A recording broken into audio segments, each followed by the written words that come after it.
Um, all right. I guess someone stay active on your YouTube app. See if this is I don't have the app on yet. Oh, maybe. okay. I see it. Watch now. Watch live now. RossonARI TV. RossonARI TV Pod 1, Episode 1. I see it. Okay, go ahead. Take it.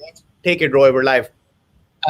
Someone has to switch off their YouTube stream because I can hear it.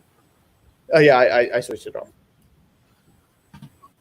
Okay, we're good. Yep, we are live, sir.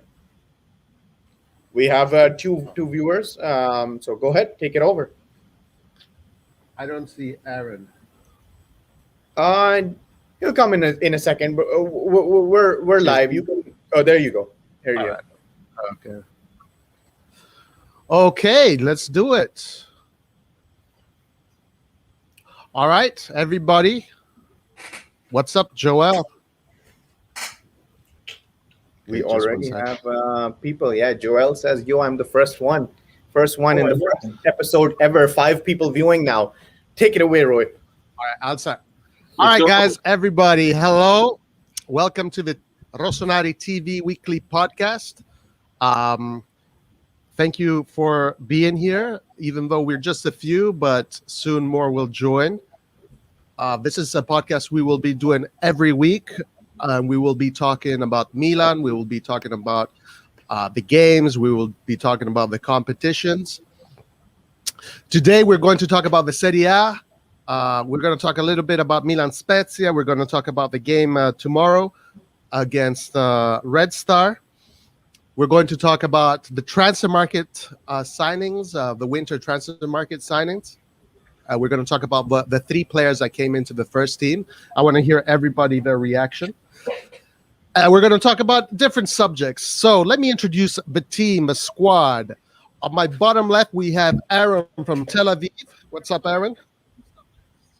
Grande Aaron. Hello. Hello, everyone. On my bottom left, we have Light from London. Grande Hi, Aaron. everyone. Ciao, Light. On Forza my Milan. top right, we have Ari Yes, sir. Let's go. from Austin. And me from Los Angeles, your host, Roy. So, guys, welcome to the RossonARI TV podcast. And we will be starting in 30 seconds. Let's do it.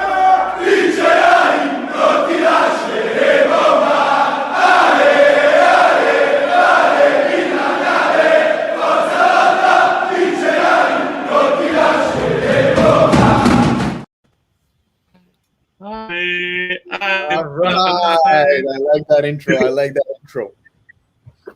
loved it. All right. Okay, guys. So let's talk right away. Let's start with the Serie A. Okay. Let's just spend a few minutes on the Serie A and this last game that wasn't the greatest of results for AC Milan, but I think even though we did have a little bit of a review about it, let's just spend a few minutes. So I'm going to ask each one of you guys to give me a few minutes and talk to me about Milan Spezia and the Serie A and where we're going. Just 1 minute each. Let's start with Aaron. What do you think about the Milan Spezia game? What happened? And what does this mean for the Serie A? 1 minute. Let's go. Okay, 1 minute. Very, very quickly. I think this is a game. I think we did not perform as well as we did all over the season. I believe maybe this could be a wake-up call for the team that not everything is going smoothly and sound all the time, and really have to put on a focused and good performance if we want to stay on top. And I think that we're going to recover from this. I think this is a game to forget, but there's many games to come, 16, and I think we're going to be fine and good. Nice. Okay, cool. All right. What about you, Lart? What do you think? Well, I just want to delete this day from the calendar, from the AC Milan calendar. I just want to, I don't know, just want the squad to perform like before in terms of game and, quality of game, But, yeah, I think it's a big lesson. It's better to lose like this now than maybe in 1 month or 2 months. And I'm sure the guy's gonna do better for sure. For sure, they can do better than that. All right, awesome. How about you, Ari? What do you think?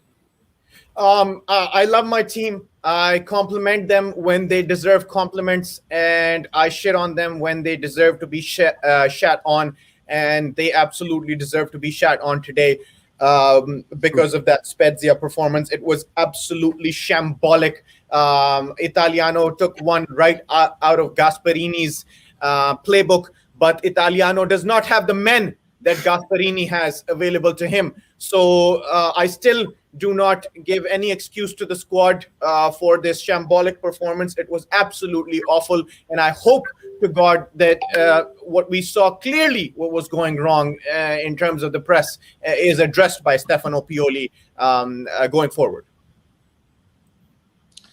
All right, cool. Okay, guys, that's those are excellent opinions. I'll just finish off with a quick thought. So yeah, it was a shitty game. Things go badly, but I'm positive. Kind of the same, similar as in Aaron. I'm looking for. I think the future is going to be fine. We're not going to have any issues. It was a bump in the road. All right, so let's talk about what I really wanted to talk about today, which is the transfer markets and the transfer market signings, and really dive into whether or not there were good signings, bad signings.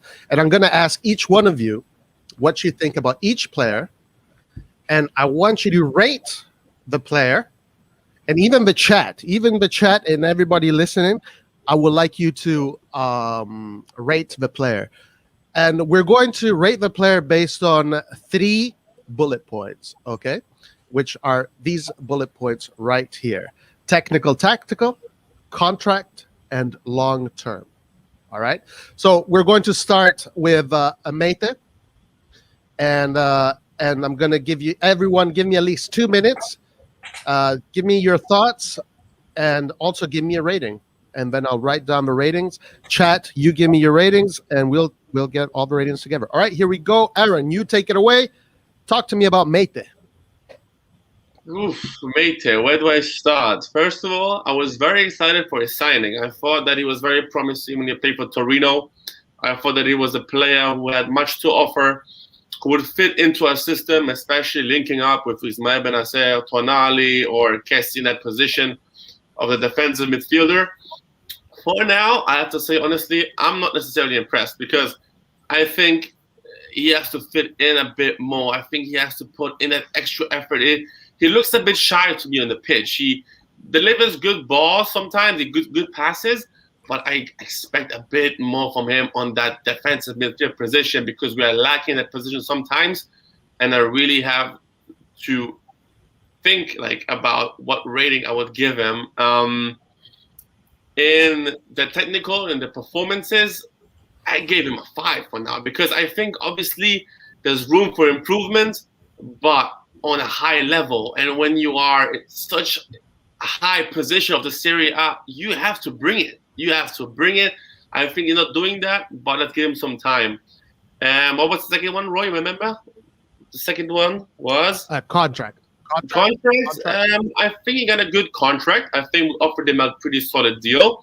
He is, I think, 28 years of age, if I'm not mistaken. So, for the long term, which brings me to point number 3, I don't know, because he is 28 is a very young age for a midfielder, but for AC Milan, he looks like a grandpa because we have all those young people in our squad, and now you have someone like Mete, bring him in. He's 28 years old.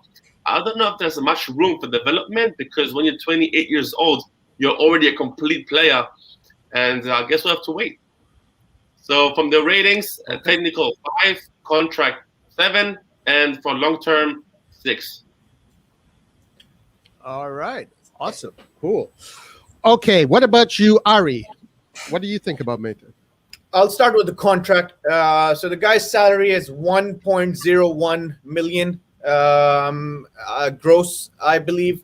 The deal is a 6-month loan with an option to buy for 8 million. And of course, he comes from Torino.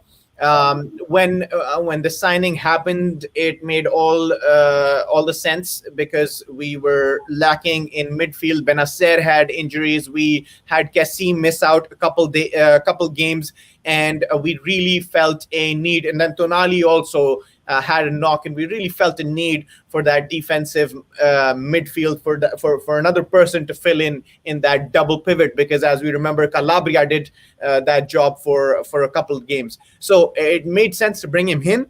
As soon as he came in, Stefano Pioli made one of the worst decisions that he has made in the San Siro dugout by playing him as trequartista, I believe.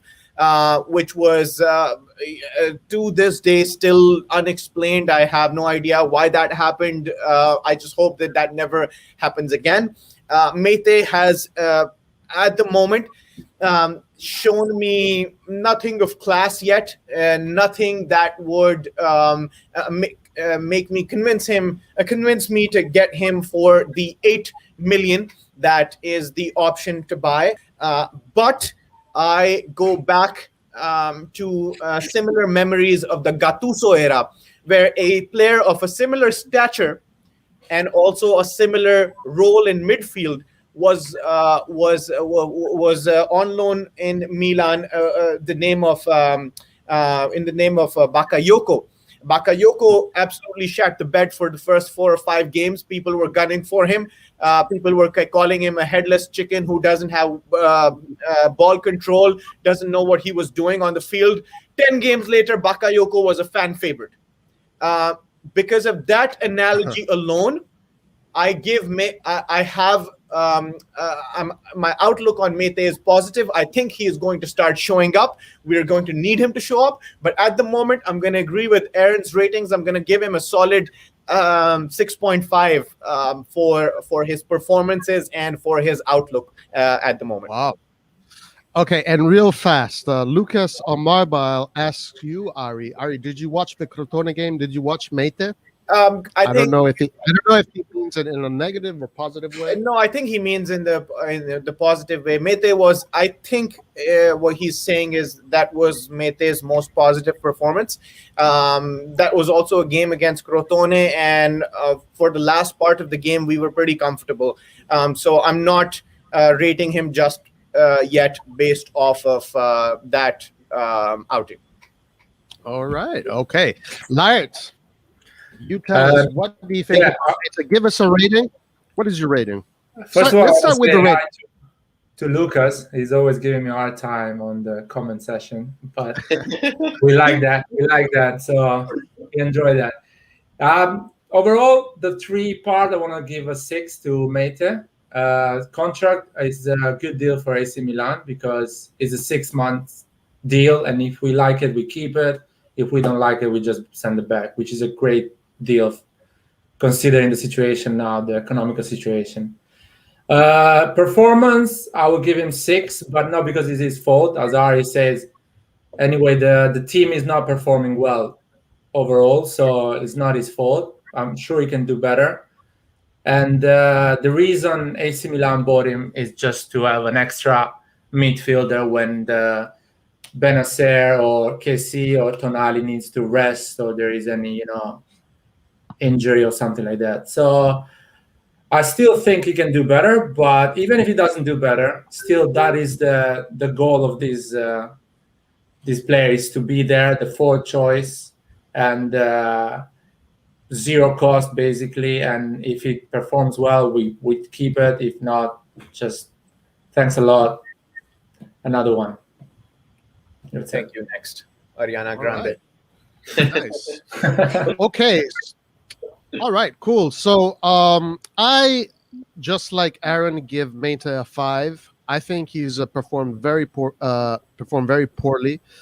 I think that they got him because he's physical, and they need that, and they need another. They don't have a second Kessie. They need someone to replace Kessie in the physical department, and it's someone that they can use also when they want to use 2 physical players. What he has done so far, in my opinion, has been poor. I fear that because in Italy there's this tradition of put in quantity players before quality players, he's going to get more time than he should. If he wants to stay in AC Milan regarding his contract, he really needs to start performing. He really needs to show his value. So I think so far I'm not that impressed. I agree with Ari that attacking midfield position made no sense to me, and that game was really poor too. So let's see. I need composure on the ball. Milan plays from the back. People like Kessie and Benacer are essential for a team who play from the back, because those are usually the first people Donnarumma is going to pass to, because the attackers are pressing the center backs. So Kessie and Benacer and whoever's playing for them, which is Mete, needs to have composure on the ball, needs to have a very good first touch of the ball. Otherwise, we're having a Rade Krunic versus Celtic situation where Donnarumma passes you lose the ball, and we could concede. Yeah. So I give him a 5. I'm not that impressed. Let's see what he does. Chat, I've got 2 7s, so the chat gave him a 7. That's a pretty high rating in my opinion. Very nice guys in the chat. Being very generous. Being a little generous. Very nice. All right. Okay, so let's move on. Everybody, I'm not going to change the order of the questions now. Let's move on. Let's go to Tomori, and let's start with Lart this time. Lart, tell me about Tomori. Oh, I really like him. I think he's a long-term prospect. Definitely, if he's keeping performing like this, we should keep him. I know 30 million looks a lot, but he's 23 years old. He's an England national team of potential as well. And he plays really well. He has pace, which is really important in this modern football for a centre-back. We don't have any center back who has that pace, so we need someone who can play against players like Lukaku, or even faster attacker. So, and he's performing pretty well. So he's not feeling the pressure. He's always giving everything, and so I will give him a 7. I will give him even more, but it's just 3 games. But a 7 for a performance, 8 as a deal. I think he's a player, if you buy for 30 million and he keeps performing like this, in the future you can sell for 60 million or 50 million. And what is the other part? Sorry, the long term or tech. Yeah, the 3 bullet points. 7.5 overall, I would say. Yeah, 7.5. Nice, very good. All right, Ari, tell us. And chat, give us a rating for Tomori. What do you think about Tomori, chat? Ari, go ahead. Chat, please give us a rating about Tomori. Before getting into Tomori, I just wanted to make a very strong, very important point here, and that is Milan. Let me just make this. Forza lotta, vincerai. Non ti lasceremo mai. Ale, Milan, ale, forza lotta. Vincerai, non ti lasceremo mai. All right, back to Fikayo Tomori. Starting from his contract, he is a 6-month, I think it's a 6-month loan with an option to buy for 28 million, if I'm not wrong. The salary is, I think we're paying a negligible amount, as Lyert mentioned. So I'm not even going to mention that right now. This is going to be an unpopular opinion. I think Tomori is going to perform very well for the rest of the season. Again, very unpopular opinion, but I think unless Capitano, I have just recently formed this opinion, unless Capitano steps up his game, Fikayo Tomori is going to replace Alessio Romagnoli at Associazione Calcio Milan as the center back. Because here's the point. Milan Alessio Romagnoli, and we can have a whole other podcast with regarding Alessio Romagnoli. But quickly, Romagnoli was more suited to Gattuso's style of play, which was a deep lying defense. Now that Milan's defense is a high line under Stefano Pioli, a high line's defense needs speedy center backs that can deal with players who can dribble and players who can dribble fast. Alessio Romagnoli does not fit into that category of players. Alessio Romagnoli has two things that he lacks in his game. One is the pace, and the other is defending against 1v1 dribbling. You can make the other one better, the 1v1 dribbling, defending against that, but you cannot increase your pace. That's just not possible. And Alessio Romagnoli also plays on the left side of the center back, with Theo Hernandez gushing forward every single 10 times a game. That leaves Alessio Romagnoli even more vulnerable to attack. Now putting that no pace with that guy is just a recipe for disaster. And as much as I love him, as much as he has been, along with maybe Jack Bonaventura and one more guy, the only light of the Banter era, I think the time of Alessio Romagnoli in Milan, the light is slowly starting to dim, and Fikayo Tomori is going to be the one to replace him. He's playing really well. He is playing. He's putting. We kind of want a beastly defender who can also run, and Fikayo Tomori suits that, as long as he can prove to us that he can perform good 1v1. Again, we need that 1v1 performance really well, because Theo keeps dashing forward, leaving that part of the defense vulnerable. So we need that guy to be good 1v1 and also speedy. If these things Fikayo Tomori can prove to be good at, which he is doing so far, I think he is a must buy at 28 million. We cannot have a stellar center back in Europe that is 28. That has a price tag of 28 million. That's actually a very good price tag for the potential that Fikayo Tomori has. Also a young player. I think Milan's going to buy him. I'm going to give him an 8, a grade A signing. And yeah, sorry, unpopular opinion. I love Capitano, but I think he's going to put his job in danger. Sorry, I think I took more than 2 minutes. All right, it's okay. I'll go next, and I will finish off with Aaron. Okay, so I give Tomori a 7.5. I like what I saw so far. I disagree with you, Aaron. Ari, sorry. I think that Romagnoli will keep his spot. I don't think Tomori is no time soon he's going to be able to take away Romagnoli's spot. Just a matter of experience. He needs to accumulate the games. He needs to accumulate. He needs to absorb the tactics, Serie A. I do like that he's very fast. That he's a very fast player. I don't think that speed and agility is really more important than experience or knowledge. So I think he still has a lot of socks to clean and to sweat up before he gets to the point where he can overtake Romagnoli or Kjær. Kjær is the captain of Denmark, So I don't think a young guy that was playing that was a reserve for Chelsea pretty much, that now comes to Milan, all of a sudden is going to take away their spot. Maybe in 2 or 3 years, maybe we'll see. But anyway, I like Tomori.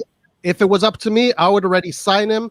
He's great. He's a great addition. I like his attitude. I saw his conference. I really like the way he talks, the way he thinks. I think that he's a good player. He's got the solid English mentality of taking football very seriously. And I think it was a great a piece of transfer market from Maldini and Co. I give him a nice solid 7.5. Thank you, Milan. Let's go to Tomori. Just before you go to Aaron, the Tomori says he loves Milan and Milanello and the energy there, and he wants to stay already.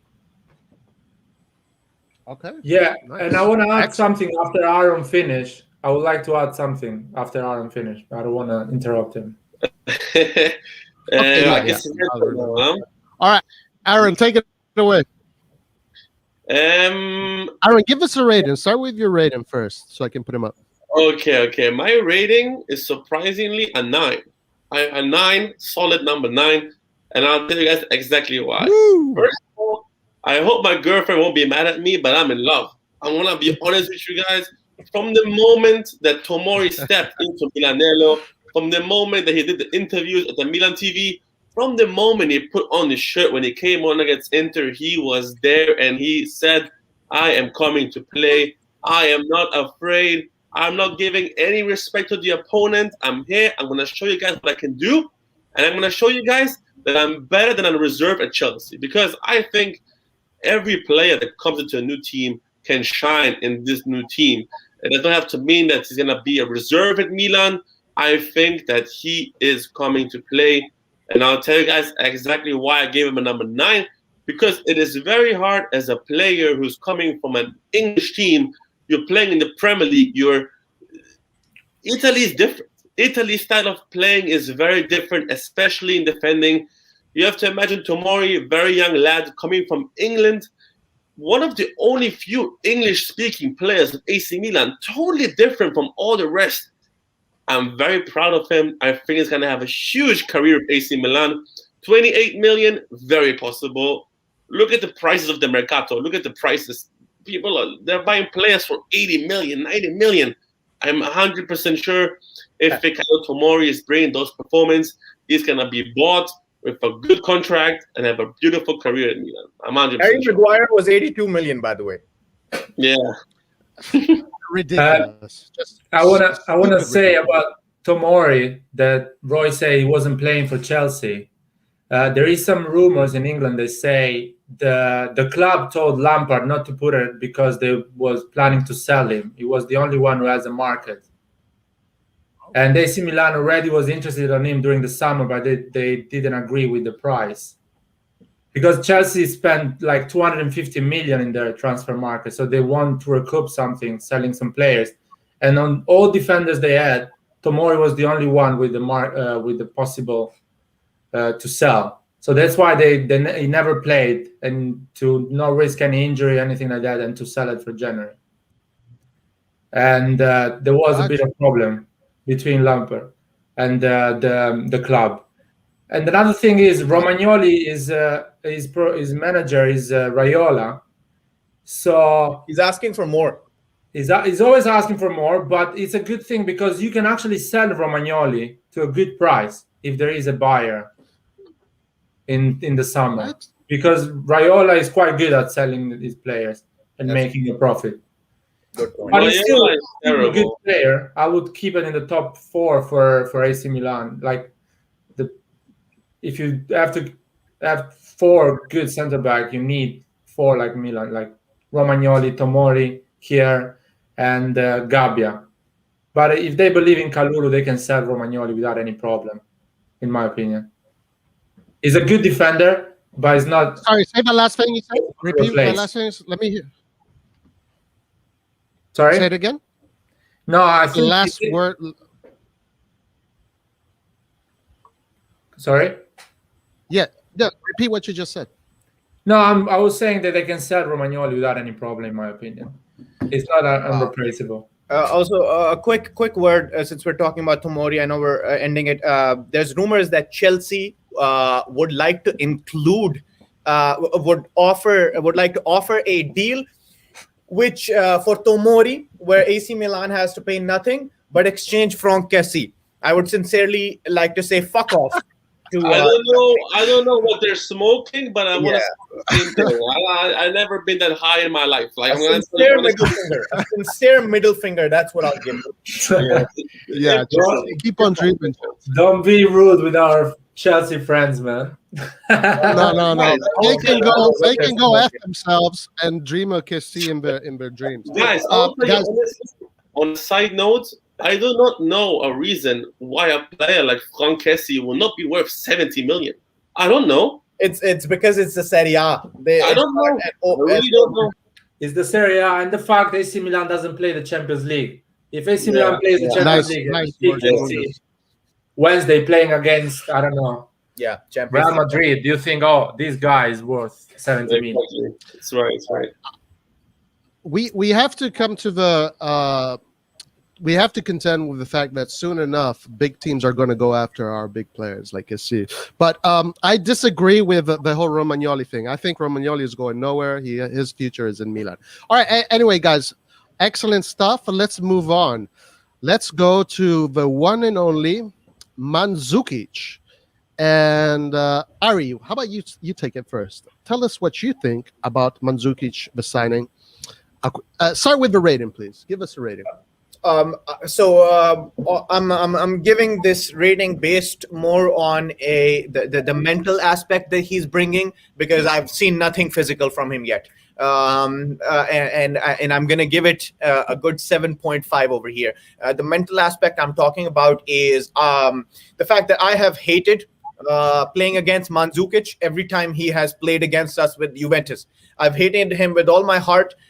He is that kind of a player who brings a lot of energy to the squad, and with that energy, it's a lot of negative energy to the other squad. He pisses people off. He fires people up. He makes them get yellow cards. That's what Mandzukic does on top of his game. This is just the mental aspect, and that in particular is why I like Mandzukic, because I think he can be an other boost in morale in the locker room, and another definitely a vice Ibra, which we desperately needed.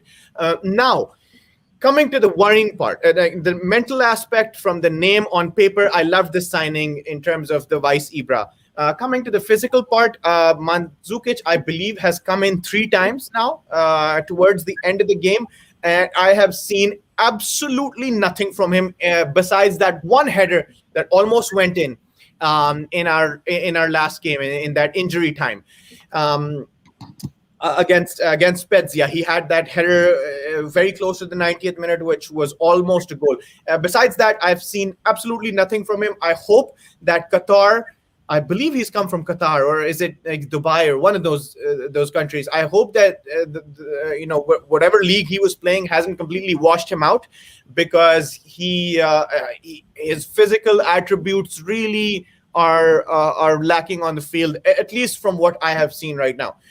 So that 7.5 I'm giving is completely based off of the mental aspect that Mario Mandzukic brings. He has shown me absolutely no physical capabilities yet to rate him off of the football that he's playing. All right, nice. And I will not, okay. No matter what, I will not renew him. Wow, you would not renew him? No matter what. Interesting. All right, Aaron, you go next. Tell us what you think about Mandzukic. Mario Mandzukic, as Ari said, was the player that over the year pissed me off. Aaron, start with the rating, please. Start with the rating, please. And chat, also give me some ratings. My rating? Mm-hmm. Mario Mandzukic, 5. 5. Wow. And the reason is very simple. I'm going to go from the positive to the negative, okay? First of all, Mandzukic, very experienced player. It's always good to have a very experienced player in a young squad. He's going to teach the young lads what to do on the field, how to act aggressively. I think we're lacking in that aggressivity a little bit on the pitch. We're being a bit too respectful to all those big clubs. And I think when you have a Mandzukic playing in a false 9 position, he's like, as Ari said, he's a guy that can bring in trouble, good trouble to the match. I think that's very important.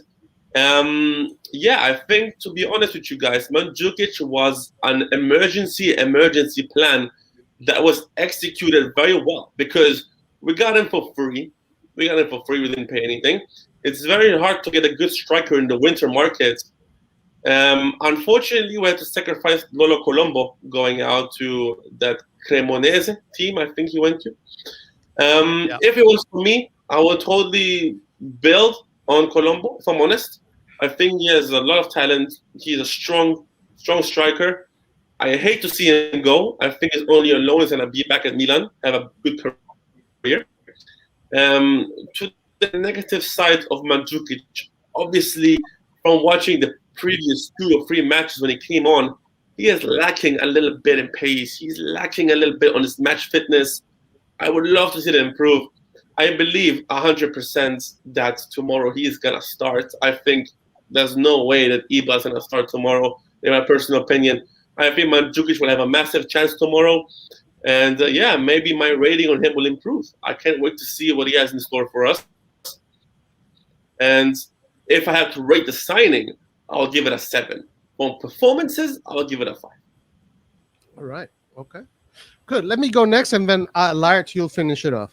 All right. So I give him a 5 also. I think it's a good signing for many of the reasons that Ari was talking about. He does add something to the locker room, and he can be a player that can come in the moments where the team is struggling, or he can be a replacement for Ibra. He can play either on the left. He can play as an attacking mid or a striker. His position is striker, by the way, is center forward, his natural position. But in the Juve, he played left wing really well.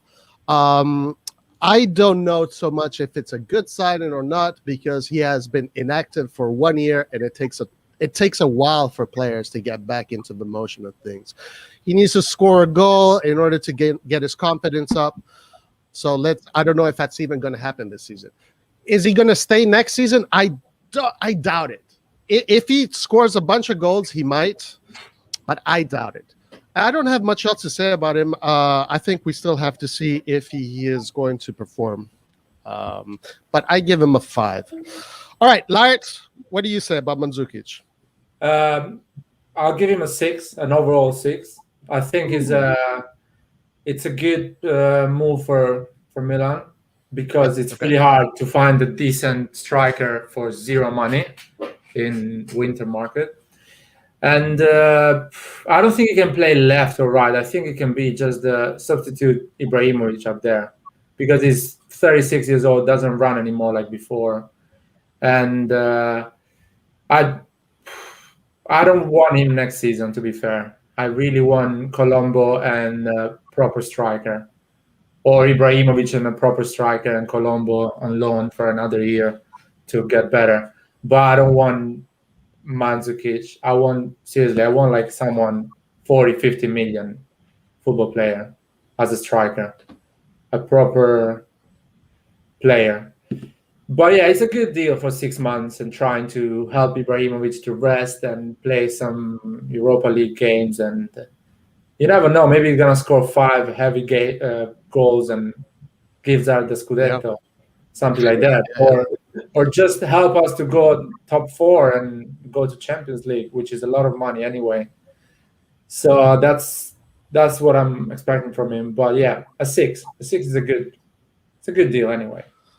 Not too bad. Nice. And you're actually right, Light. He might score a goal like against Inter or against a big team, and all of a sudden he becomes a hero. So many things can change. Davide Romano says actually something that I agree with. Piatek was a proper striker. Guys, what do you guys think about Piatek or Piontek? Do you think Milan did a good choice in getting rid of him?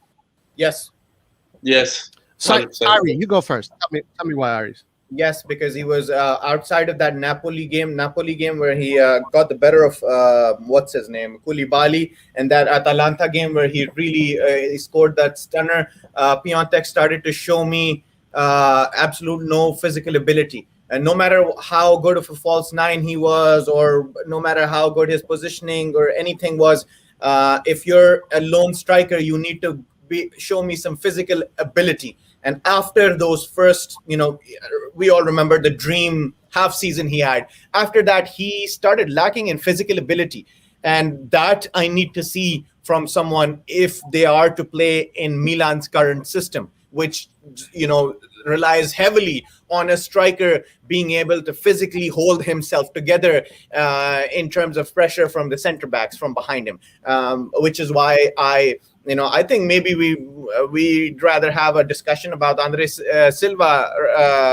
That would entertain us better than Piontek right now, because at least Andres Silva is doing something right now. And he's doing really well. He's doing very well. Lewandowski, second top goal scorer in the Bundesliga. Right. So you think? Go ahead, Aaron. Go. I agree with Ari. I think Milan had a problem for many years that we would have mediocre players and keep them in the squad and keep paying the salaries.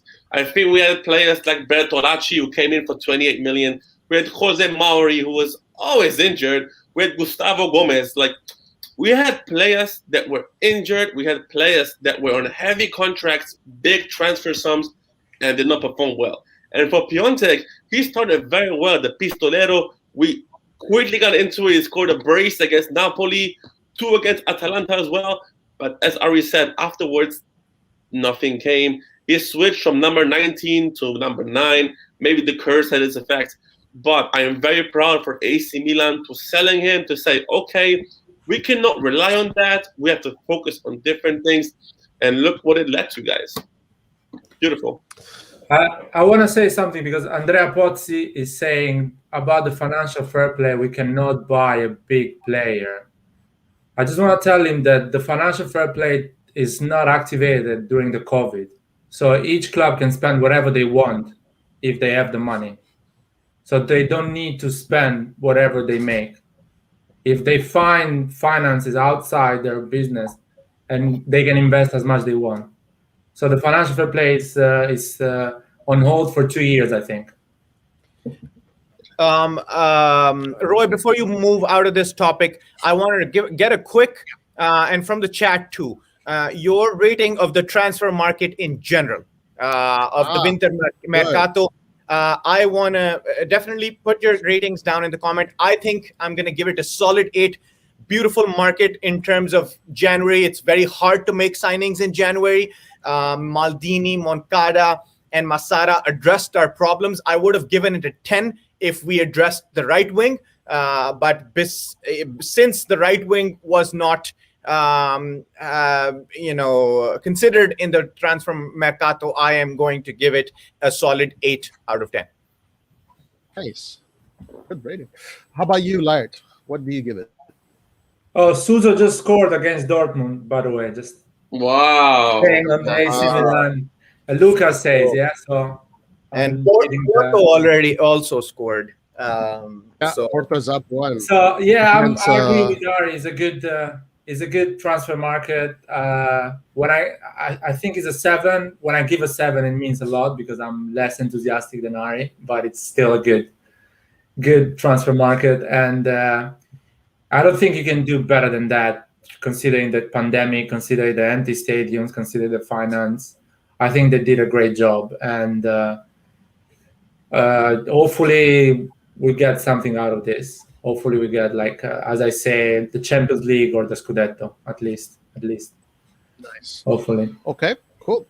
What about you, Aaron? What rating do you give the transfer market? I give the transfer market a solid 8 or 9, to be honest. I think that we did the right things. We didn't go ahead like other crazy clubs and spend big money. I love the system of loan with an obligation or option to buy. I think that is a very smart thing to do, especially for a club like Milan. We're still building up. We're still finding our, it's weird to say because we're up on the table, but we're still finding our rhythm. And when you have big signings coming in for 30, 40 million in other clubs, we cannot afford that. As Lard said, even if there wouldn't be a financial fair play, we cannot afford to buy a player of 50 million and then have him not shine in the team. So I think an 8 or 9, very appropriate. Having Tomori on loan, Mate on loan, Mandzukic on loan, beautiful. I still believe in the summer AC Milan is going to buy a 60 million striker. I still believe that. I have that feeling. I don't know why. Listen, obviously, if we make the Champions League, if we finish winning the Scudetto or coming close to that, it's going to be big money. It's going to be big TV money, like all the competition monies, and it's going to be a whole new Milan. You can never know.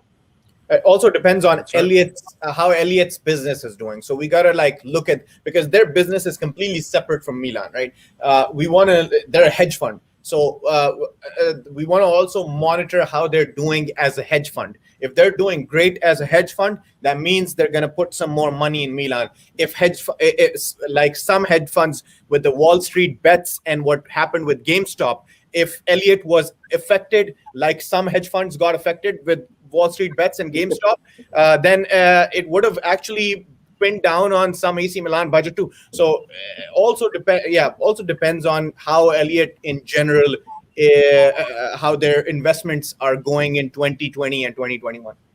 Guys, let me ask you one quick Gotcha. question before I move on to Roy with his next question.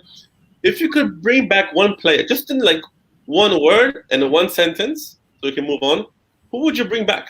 If you could bring one player back the last 5 years, who would you bring back? The last 10 years? The last how many? If you could bring someone back of a Milan player that played for us in a 5-year frame, who would you bring back for free on a contract? For free. Bakayoko. Yeah, if you wanna Bakayoko, if you wanna extend my timeline to 10 years, Alexandre Rodriguez da Silva Pato. You can get that if you want now, but I would choose bring Mandzukic back- instead of him. I will bring back Yeah, I Jack have a- Bonaventura. Oh wow, that's I miss Jack Bonaventura. I think I don't really see the reason why I went to Fiorentina. It was clearly our side, but if you have someone like Krunic who's still at Milan, and Mate, I think Bonaventura is still on a high level, even though it's a bit getting old. I don't know. True. I agree. Jack Bonaventura. I would have brought back Andre Silva, since it is a Ooh. player that is doing really well in Germany, and that we kind of let go a little bit too soon. I would say Andre Silva, but good question. I like that. All right, so Aaron, just tell me one thing. What was your rating for the winter transfer market? 8.5. Wow. All right. Okay, so there you go. There you have it, guys. The winter transfer market. Chat 6, Ari 8, Lart 7, me 6.5. Oh, yeah. I think we 6.5. I'm not too happy with Mate, to be honest with you. I think Mandzukic is a risk. I think Tomori is excellent, just to keep it short. All right, let's move on to the next topic. Okay. Europa League. Let's talk about Europa League and Hague. So let's start with Hague. Yeah, let's fair competition. Guys, and chat, I want also the chat to tell me, was it a good idea to take Hague out of the team? All right, Lart, you start. Well, I think if you exclude all the options, probably it's the only one you can take out, because you always need someone who can play the 3 attacking positions, which is Maldini. He can do all the 3 of those. Auge can play just on the left. I haven't seen him playing on the right or in the middle. And another thing I was saying, Auge played for 18 months straight, so probably he needs a rest. He needs to just train and be available for the Serie A. But I don't think it's a big loss in terms of being competitive in Europa League. We still have the best players for Europa League if you really want to compete in Europa League. And you can use Auge in Serie A. I'm sorry for the kid, for the guy, because he was playing really well, and I hope he's not like his mood is not going down for that. And I don't think they choose that because he's less valuable than the other players. It's just for a tactical reason, I think. But it's not a big problem. I don't see it as a big problem. I think the squad and the club believes in him, and definitely we're gonna see more of him next season. A lot of more. Okay, and what do you think, real fast, from Tick Size? He says, no, Krunic should have been dropped instead of Hague. Ari, what do you think? So I don't agree with Tick Size. I think Hauge should have been dropped solely due to the reason that Lard mentioned. The Norwegian league started 3 months before our league started. Hauge had played way more games. He was the star player at his previous club, also scored a stunner against us. So surely that has to be the reason, along with, of course, the EU and non-EU players that they had to adjust in their squad. I think we're not missing out too much, even though Hauge's good performances only have been in the Europa League.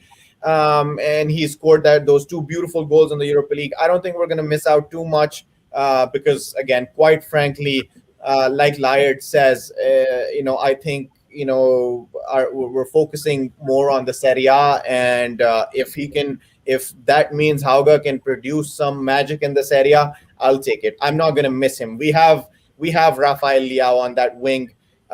We have Ante Rebic on that wing. I'm not going to miss Hauga. All right. What about you, Aaron? What do you think?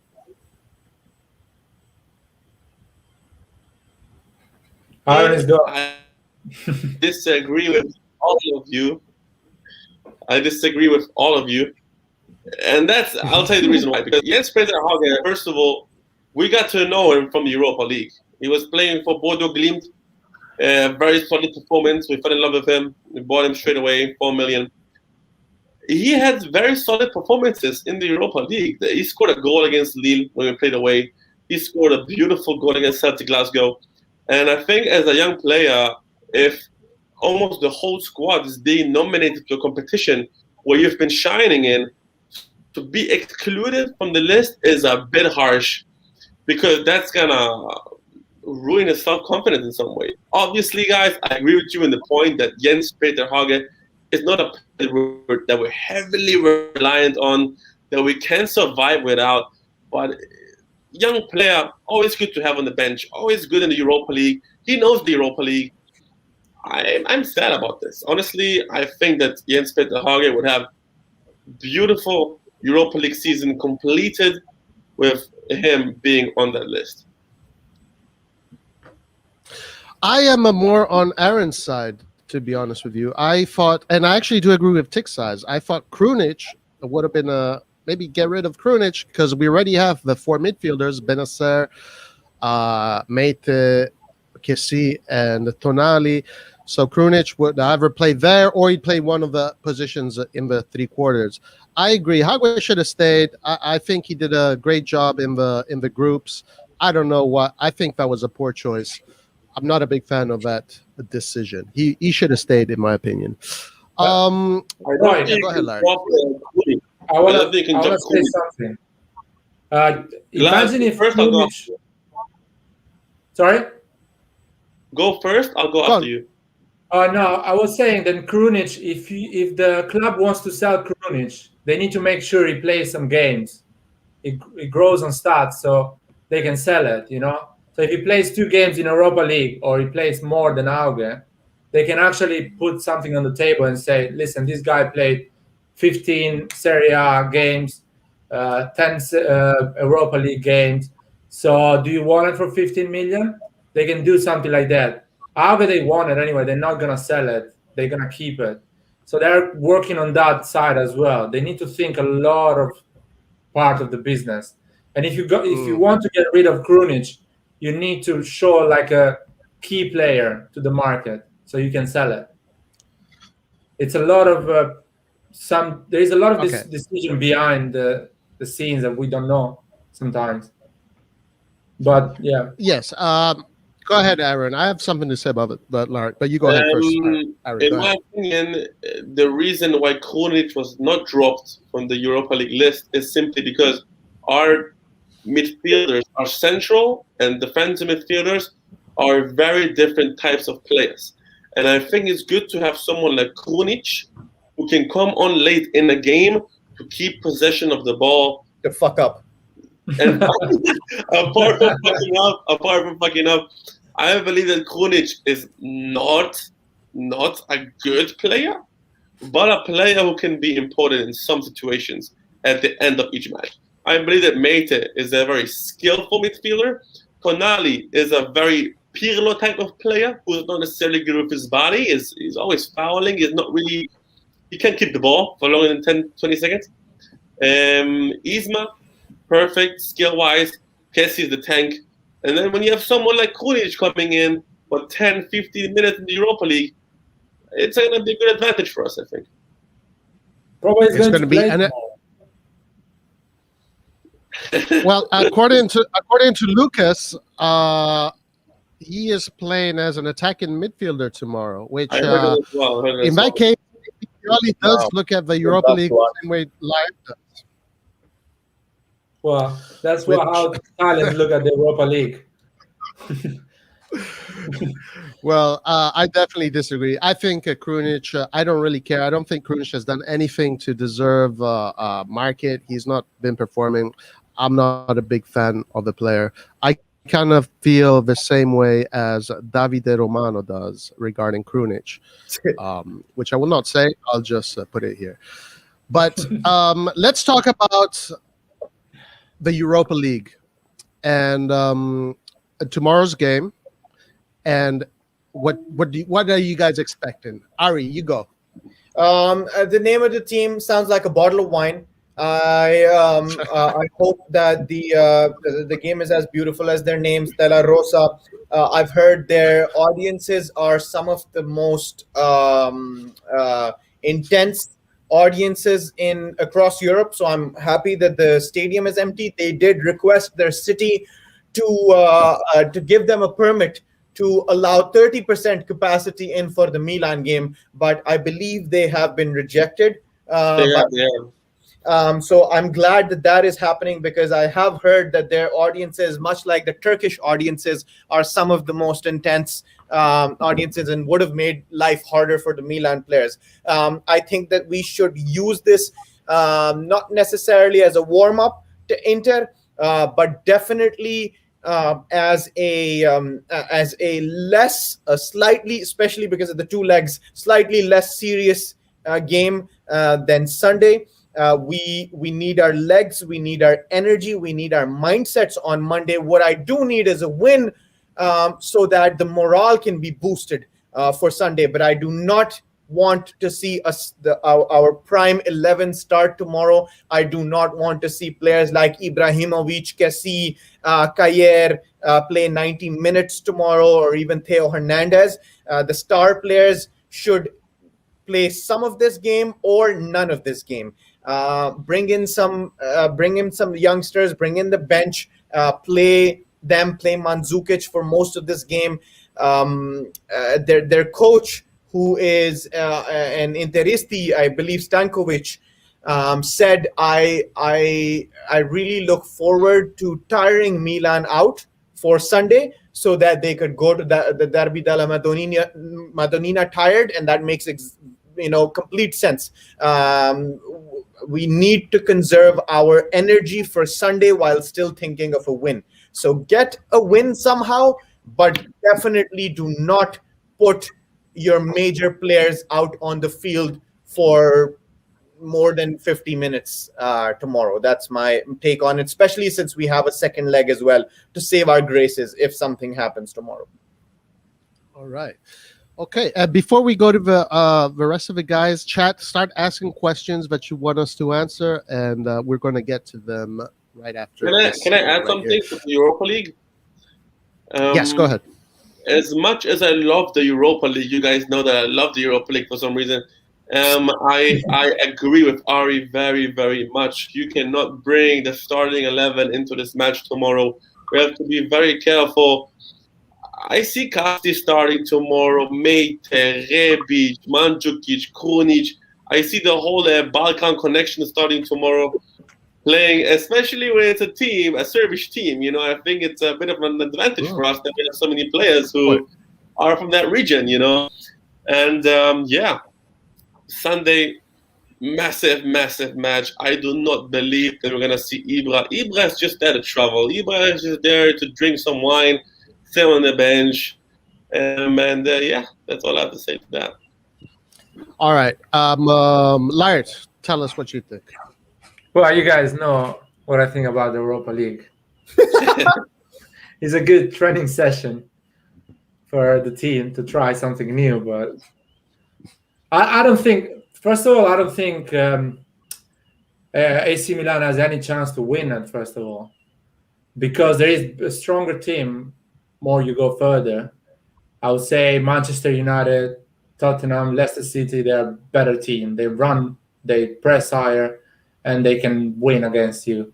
Not easily, but they can win and get you tired, and you lose point in Serie A, and you risk to throw all the season away.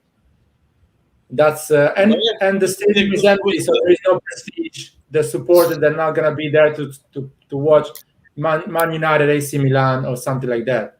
So definitely, I think AC Milan should go there, play their best, try to win it, not with the best 11, but with someone who's playing less. And that's it. If we win it, that's good. We go further and we play against bigger team. We try out how strong we are with this bigger team, but not too much. We shouldn't try too much. We should focus on the Serie A. Serie A is the main goal. We need to get 75, 80 points this season. Oh, this is a very good question. Okay, listen, this is what I think, okay? Like, I disagree with you, like, 100%. I think Milan should put in a strong team. They should go this European Cup. They do have a chance to win it. I don't think that Manchester United, Tottenham, Leicester are better teams than AC Milan. The form in the leagues are not saying that. So I'm not scared of any of those teams. I think we can take any of those teams. I think Milan has actually a good chance of going all the way. And adding this to our pedigree can only do us well. So I'm all about Europe. You think they should put a strong team on the field tomorrow? Yeah, I think they should put a team thinking about winning. I don't think they should even think about Inter. They should not be thinking about Inter. Tomorrow, they got to think about Red Star, because you know what's going to happen? If they lose tomorrow and then they lose in 2 weeks, then all we're going to be talking about is how shit Milan was for losing against Red Star, which is a team that is literally a fifth of the value of AC Milan, or maybe even less. So, but that's the point. No. The way I see it, if they lose, I don't mind. Yeah, I mean, they have nothing to lose. They're playing for their lives. It's their dream to play at the San Siro right now. I'm with Layert. I don't care about this game. And another thing, if our team cannot handle the high press of Siena, how you can handle the high press of Tottenham and Manchester United, even if they're not in a good shape? When it comes the semi-final, they want to win against AC Milan, and player like Harry Kane, Son, they're going to run, they're going to press, and they're going to score against you. I mean, they can run all they want, but even chickens without heads run all they want. It doesn't matter. It's not about how much they run. It's what they do with the ball. Milan should not fear Tottenham, should not fear Manchester United. Just because they run up and down, they play the English style of football, it doesn't mean anything. It's what you do with the ball. That's what counts. And I think Milan has the capacity to beat those teams. Guys, Lucas Mobile says Sky's predicted lineup is Donnarumma, Kalulu, Tomori, Romagnoli, Theo in the defense. Midfield, Benacer, Meite. On the right, Rebic, Krunic in the middle, Rebic on the left, Krunic in the middle, Castello on the right, and Mandzukic up top. What do you guys think about that formation? Aaron. Sounds about right. Yeah, I like it. I think it's really what I said before. I think that's pretty much. I will put Dalot up instead of Theo Hernandez. Yeah. He had a bad game with the Spezia. I said Siena before. Sorry. With Spezia, and the supporters are really treating him really bad. So I think he needs a second chance straight away to play and forget about that bad game. And so I like keep Theo fresh for Inter. I feel like Dalot functions better as a left back than as a right back. So I would put him in place of Theo right there in that lineup. Gotcha. Well, I think that lineup is pretty solid, actually. That should be good enough to go to beat the team. So I like it. I like it a lot. All right, well, guys, listen, start sending in some questions. We're going to answer them soon. Now we're going to go on our last topic, which is contracts, renewals, and Elliott, the ownership. Let's start with some of the renewals regarding Donnarumma. What are your opinions on that? Lars, you go first. Well, my opinion and my idea is that Raiola doesn't know where to put Donnarumma, because all the big clubs that can afford him, they have 2 or 1 good goalkeeper already with a 10 million euro salary. So no one is really looking for another goalkeeper. So he doesn't know where to put Donnarumma. That's why he wants a 2 years deal or 1 year deal. So when this economic crisis finish, he can go to a bigger team and get his 12 million. That's my idea. So AC Milan should still force for a 5-year contract. Don't move around 8 million a year, because if the kid earns 10 million at 20 years old, at 25 he's gonna earn 20, and we cannot afford a goalkeeper with 20 million salary. This guy's gonna earn $1 billion by the end of his career. I would say give him the money, give him 5 years contract, and in 2 years, 3 years, sell it for 70, 80 million to Manchester United or wherever club has the money to buy him. Because I love him, he is a great goalkeeper, but the manager is a pain in the ass. It's just a pain in the ass, and he's always gonna ask for more money and more money. And fuck it, he's not a 60 goals a season striker. He's a goalkeeper. You can replace it with a solid goalkeeper, keep the 100 million, and build a great squad. But definitely we need a 5-year contract with him, so we can still keep going with him and sell it for 50, 60 million in 2 years or 3 years, whatever we can sell it. All right, nice. Ari, you go next. Agree with Lyot on the 5-year contract. I think he's trying to. Raiola's pushing for a 2-year contract. We should have a 5. Highly disagree with him in terms of selling Donnarumma. I think we should do everything in our power to make Donnarumma what Buffon was to Juventus in terms of a club legend. He already at 21 years of age has over 200 appearances, which is unheard of, not just in the Serie A, but across Europe. I think we should aim to make Donnarumma a club legend, keep him for life. We'll definitely have to pay him. Yes, he's not a 30 goal a season striker, but name me another keeper who saved as many goals, who saved as many points as Donnarumma has. Donnarumma actually contributes a lot to points in terms of 3 versus 1 versus 0. Arguably very much alike strikers do. So Donnarumma stays for life.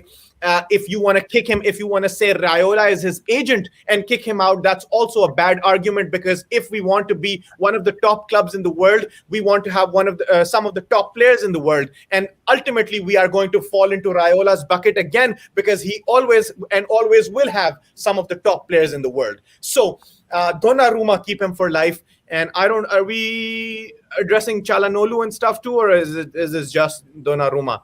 Donnarumma. If you want to say something about Çalhanoğlu, go ahead. Yeah, I'll just do all the contract renewals that I'm thinking about. Chala also needs to be renewed. Maldini now has offered, I believe, 4.5 and Chala or 4, and Chala is asking. Chala's agent Pietro Balzano is asking for 1 million more. He also should be renewed. Of course, I don't want him in Milan for life like I do with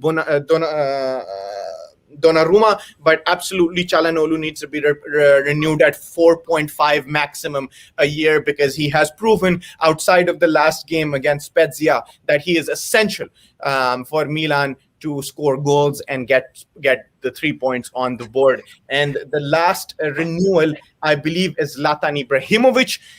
I do not care if Zlatan scores more goals or has more assists towards the end of the season.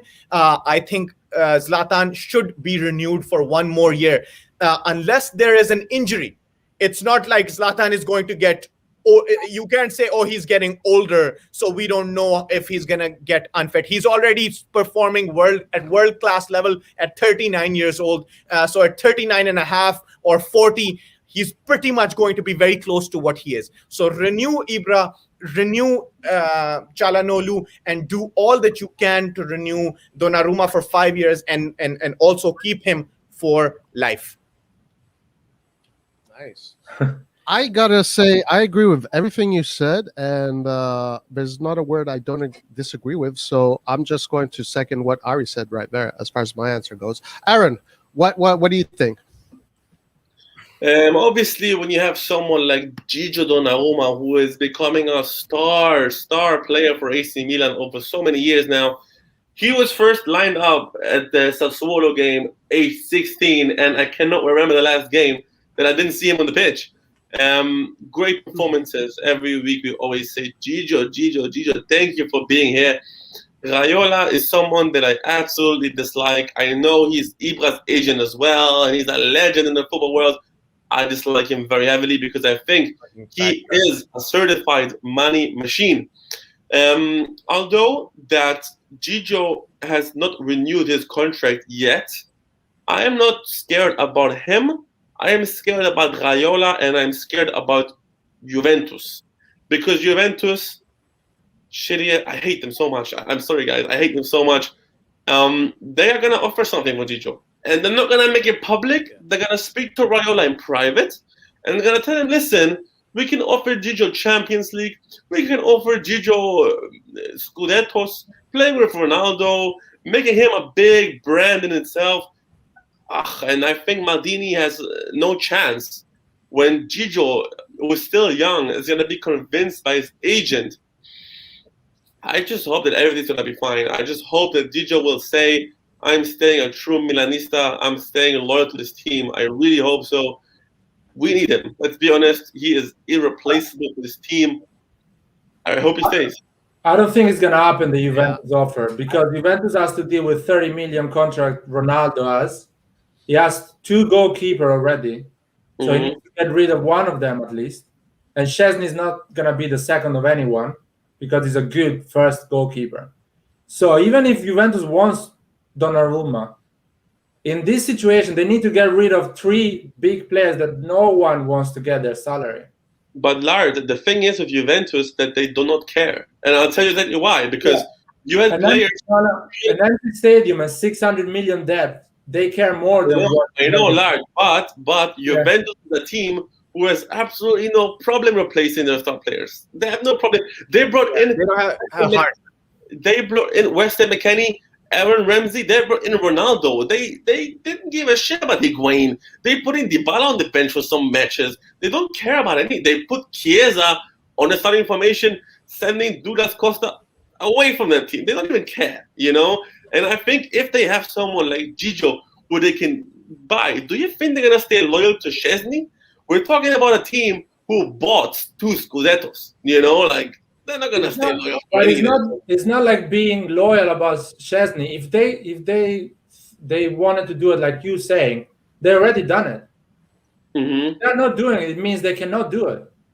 They are in position. I don't think so because I think they're waiting for Gigio's contract to end for him to potentially become a free agent or be sold for 30 million or less. I think that they're waiting for that.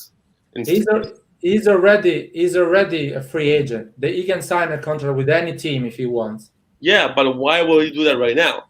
Do you get me? Like, right now, he has no reason to. Right now, he's in an amazing season with Milan, you know, potentially looking at the title race.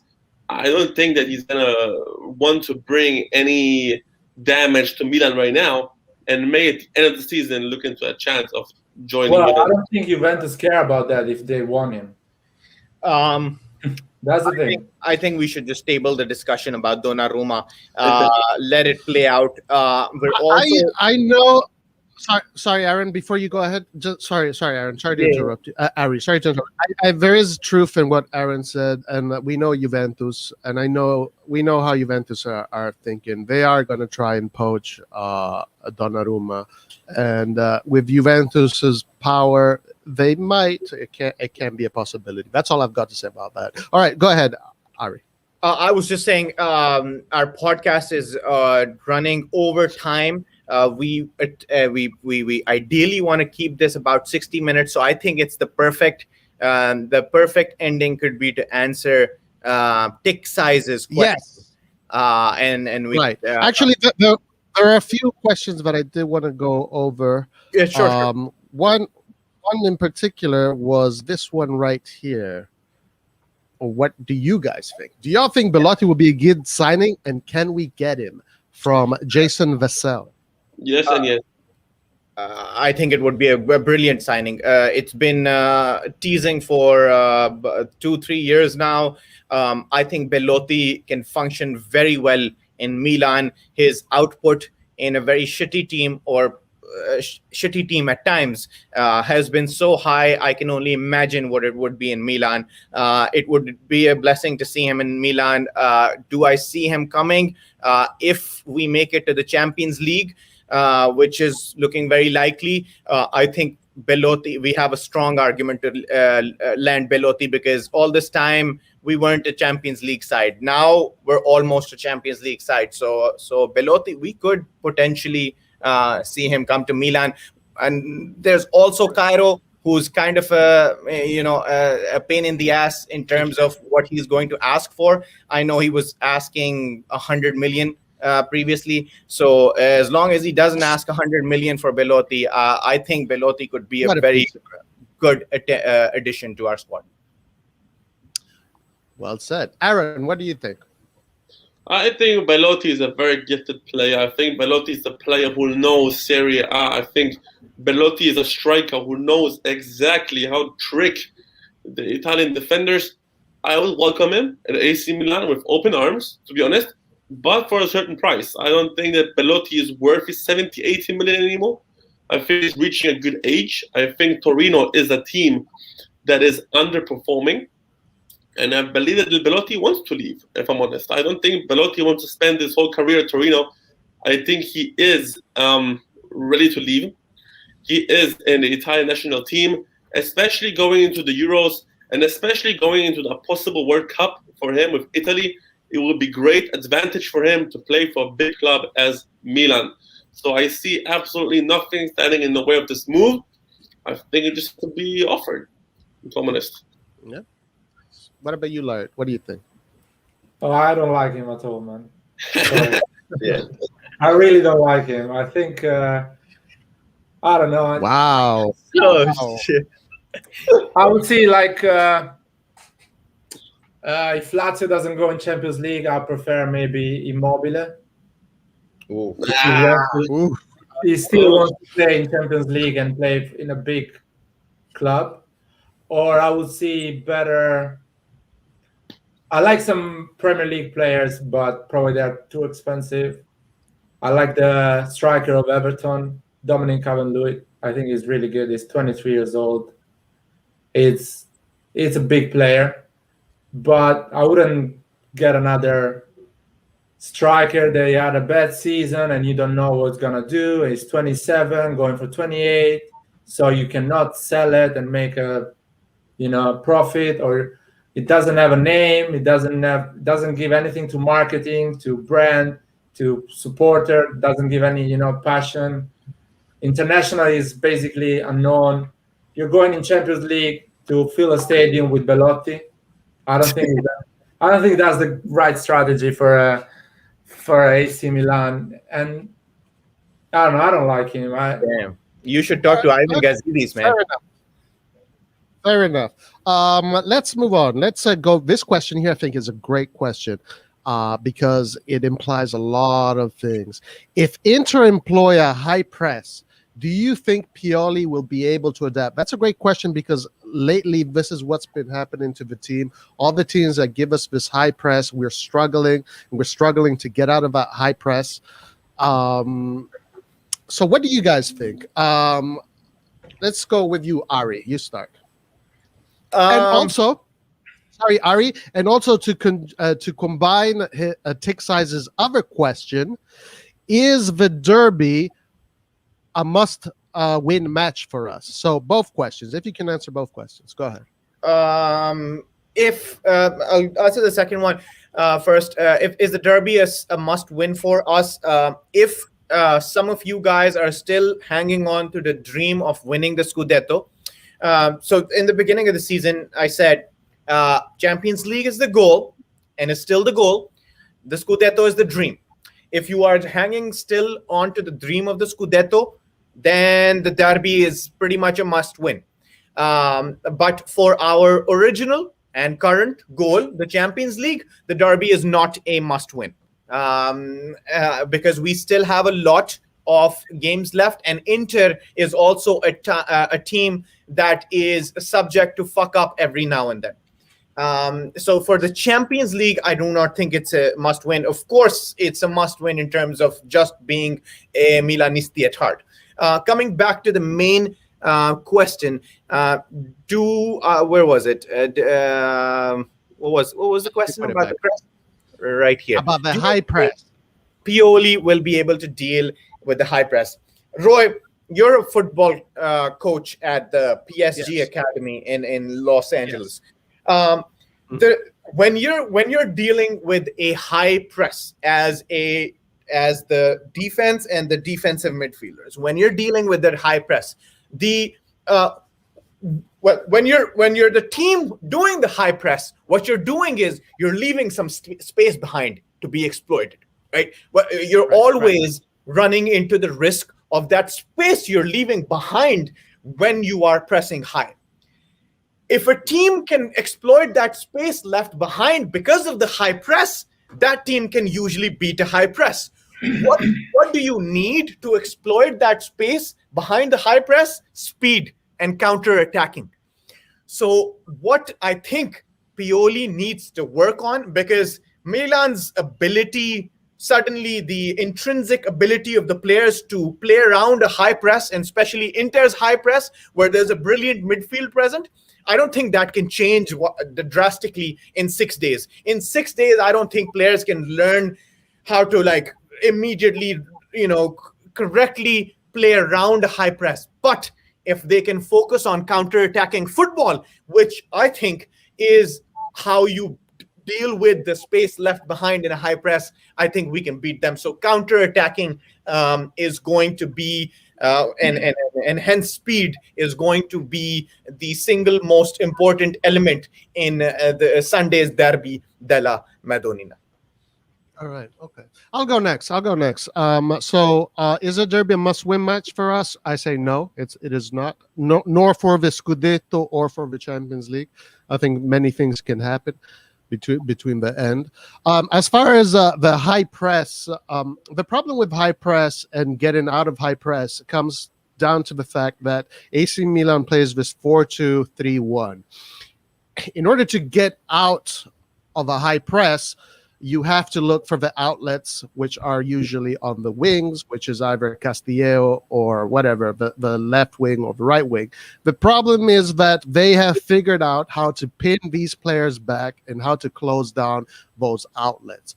So it's becoming more difficult for AC Milan to get into those counterattacks, because the other teams are countering our counterattacks by deploying players on those channels, covering those channels, and then they have the two central defenders on Ibrahimovic, so covering Ibrahimovic and catering him in. So they have figured a way how, and one of our biggest attributes was how we would get out of press and attack the goal. Not counterattack football, but rather direct football. And we were doing really well with that. And it seems to me like some teams are figuring out how to stop that. How do we counter their counter? Well, I think here now Pioli needs to kind of get creative, and he needs to go back on the drawing board and figure out ways on how to give our pivots in the middle those outlets in order to surpass their high press. It could be with a formation change. It could be with a mentality change. It could be with just positioning. So yes, I definitely agree that Pioli needs to do some adjustments because they have adapted to us. Now we have to adapt to the fact that they have adapted to us and counter them. So yes, Pioli needs to get back. Everyone's seen Atalanta and Spezia. Everyone's going to replicate it. Yeah. All right, Aaron, what do you think? I think that I can't believe I'm saying this, but I am very scared for Sunday. I don't know how else to put it. I have to be honest. I am an honest type of person. I'm not very confident because I'll tell you why. As Ari said, Atalanta and Spezia did the impossible, and pressing us so high that we couldn't have any impact on the match. Inter is going to play game of lives on Sunday. I can guarantee that to you. They have been waiting for 18 weeks to be top of the table. Their fans are going nuts. Their players are going nuts. Antonio Conte is probably ripping his hair off his head, telling his players to perform well on Sunday. AC Milan is a big disadvantage, playing Europa League, being not top of the table going into this match, and being the lower, weaker side for this match. I think Inter are in terrific form. They're going to play insanely. But if you're asking me about the quality, we have the quality. And we showed it before. We can play a derby. We can play well in the derby. I think the Coppa Italia match, the first 60 minutes, we play very solid, very good. If we want to perform well, we can.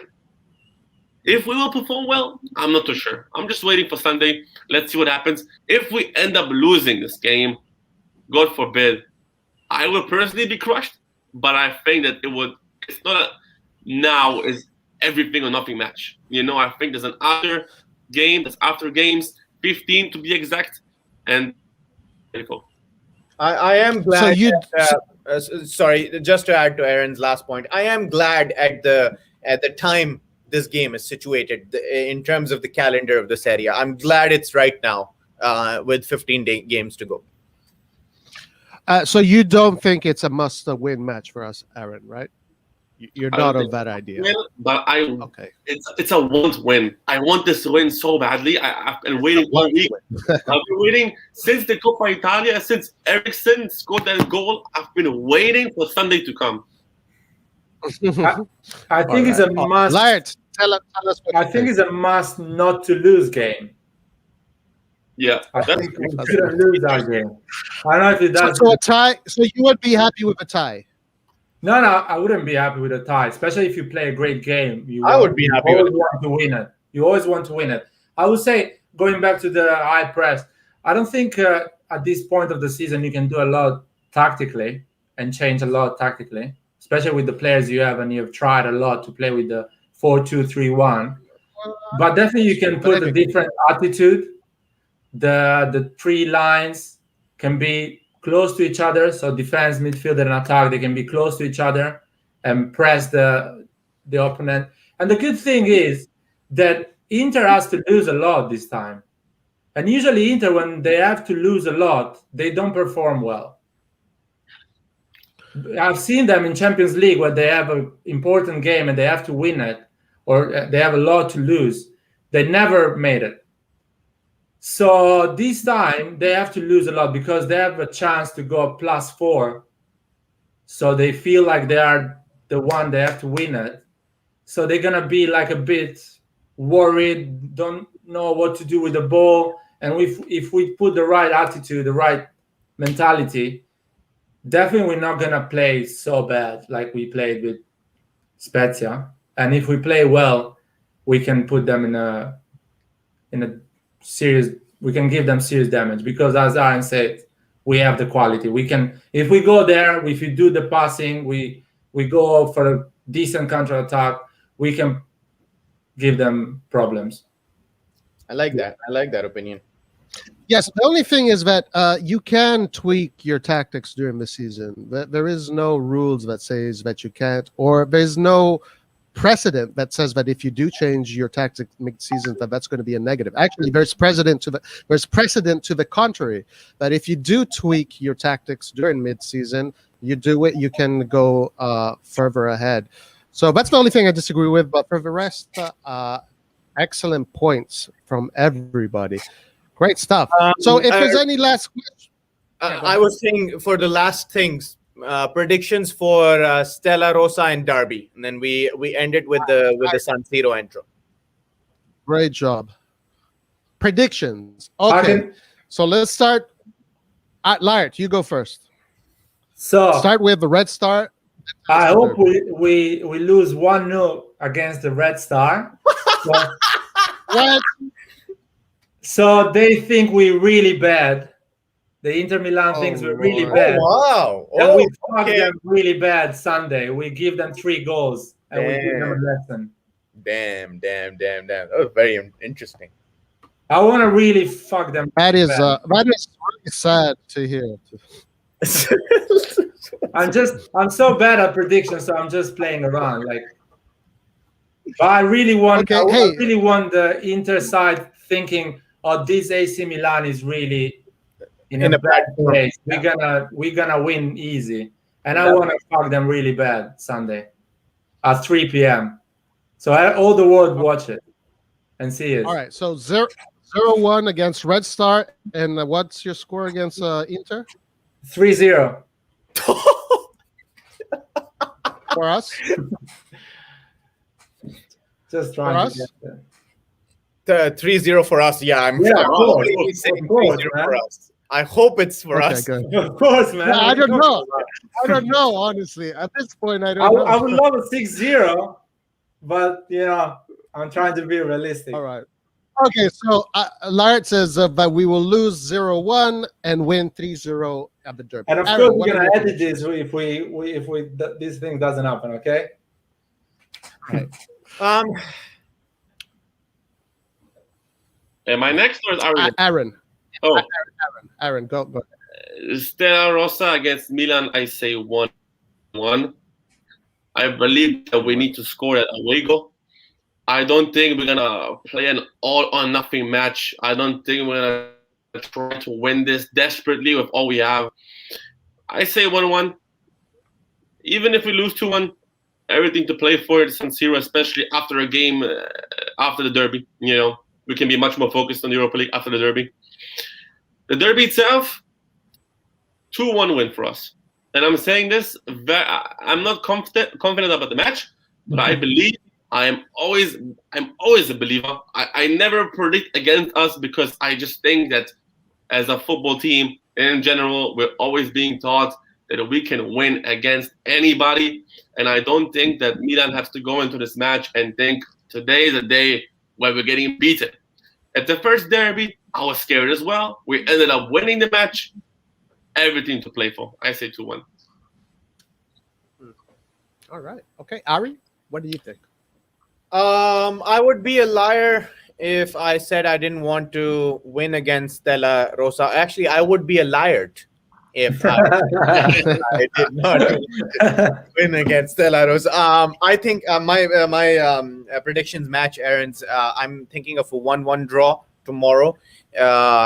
Maybe we edge them 2-1, but a 1-1 draw tomorrow. And on Sunday, Inter do score against us. But due to our counter-attacking abilities and Ibrahimovic's Zlatan moments, we take that game 2-0, coming back on top of the Serie A. Okay. So you say 1-1 Red Star, 2-0 2-1. Inter. 2-1 Inter. And Aaron, different people's scores for me. You said Aaron was the same. Oh, exactly the same. Exactly. Okay, so my predictions are 2-1 against Red Star. I think even though this Red Star team, the stadium is very intimidating, but without the fans, it doesn't matter. It doesn't matter. I think that even though from that Sky lineup that Lucas or Mobile gave us, that team is a much superior technical team and experienced team than what Red Star is going to propose. The leagues are very different, but those teams from Eastern Europe are very tough to beat in general. But I say 2-1 against Red Star. Against Inter, I have to go on form, and I have to think that I'm going to say 2-2. I think it's going to be a draw, 2-2. I think the Curva Sud, Milan, is going to give us another show on before the game. I think that's going to help the team get a big boost. So 2-1 against Red Star, 2-2 against Inter, and hopefully we win. That's all I got to say about that. Forza Milan. Milan per sempre, ragazzi. We will see you tomorrow against Stella Rossa. We're probably going to do a live and definitely a review. Yes. Aaron will tell you if there's a preview coming or not, but we will definitely have all three on Sunday. Absolutely. Any last thoughts, anybody, before we close? Inter sei una merda. I agree with that. Juventus is losing, I heard. Oh, yeah. Okay, so Four. I don't know if you guys saw the goal, but basically the goal was Bentancur passed the ball back to his goalkeeper, and the goalkeeper mishandled the ball, and he got intercepted, and that's how they scored. Into them in Serie A. Roy, let's play the San Siro thing and then end the broadcast. Forza Bye, Milan. All right, guys, have a Forza ciao Milan. ragazzi, Forza Milan. We'll see you tomorrow.